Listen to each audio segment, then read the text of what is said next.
Magandang araw po sa inyo lahat mga viewers. Ako po si Rebecca Mendoza. Ako po muli magsasagot ng mga 15 questions. Meron po ako ditong hinandang props. Itong props na ito ay nagkalaman po ng mga 15 questions. Ang gagawin ko po dito ay bubunutin ko po ito pa isa-isa. Babasahin ko po ang mga tanong at ito po ay sasagutan ko hanggang sa makomplete ko po ang lahat ng mga 15 questions na ito. Itong mga questions na ito ay matagal ko na po ito inipon sa aking notebook. Ako po ang nag-effort na mag-search at magsagot ng lahat ng mga tanong na ito. Anyway, ito po ay pang 33 videos ko na po ito sa Q&A. At ngayon po ay magsisimula na po ako.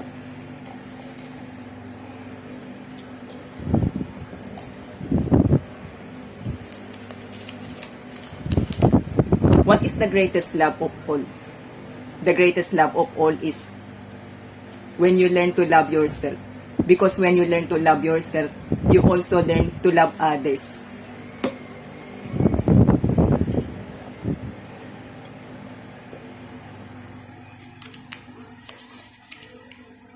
Why do we dream?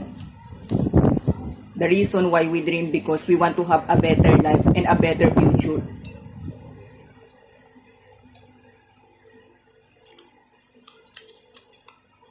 What is the most important goal every person should have? We should seek our mission. And when we know our mission, we should do our purpose. And it is one of the most important goals that we should seek in life.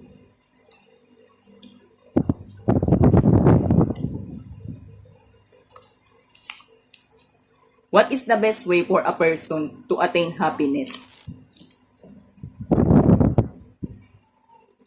Always do what makes really feel them happy. Always appreciate their uniqueness. And always seek good relationship.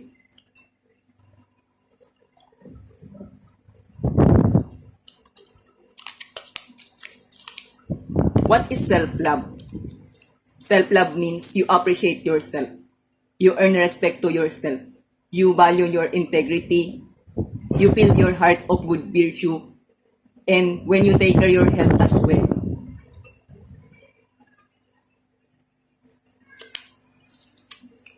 How important is play in living a healthy and fulfilling life? We can live longer, happy, and we can become productive.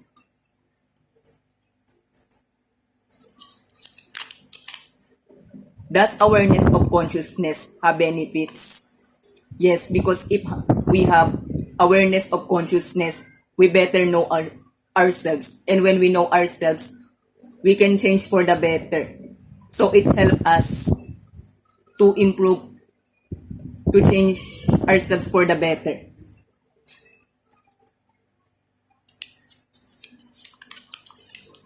Is peace the only way to stop war?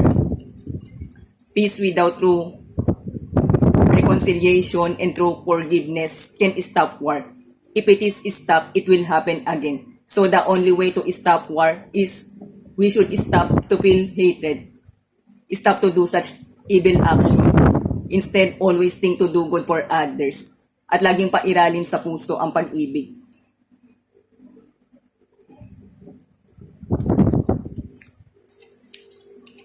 What should be the goal of humanity?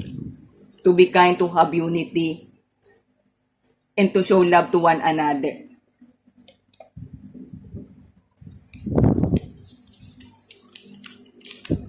Is it true that all is fair in love and war?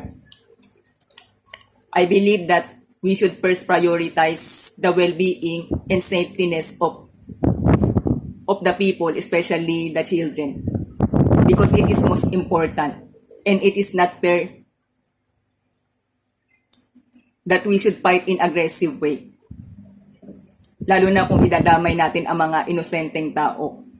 So instead to fight in aggressive way, it is better that we should have reconciliation para walang masasaktan at matatalo.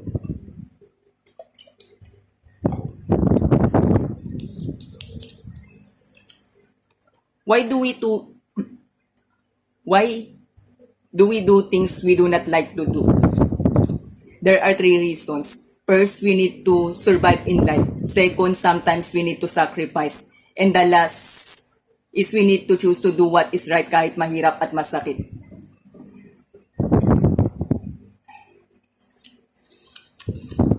What are the characteristics of humbleness? It is always willing to serve. It is always true to self and know to acknowledge mistakes, and it is always seeking for growing wisdom.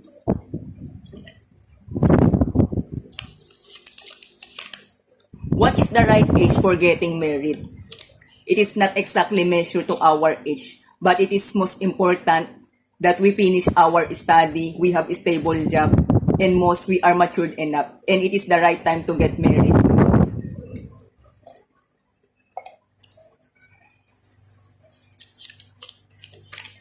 People say that money can buy happiness, but can you ever be truly happy if without any money? We can't be really happy if without any money because it gives importance to our life. It really helps us to sustain our needs. At kapag wala tayong pera ay mahihirapan din tayong makasurvive.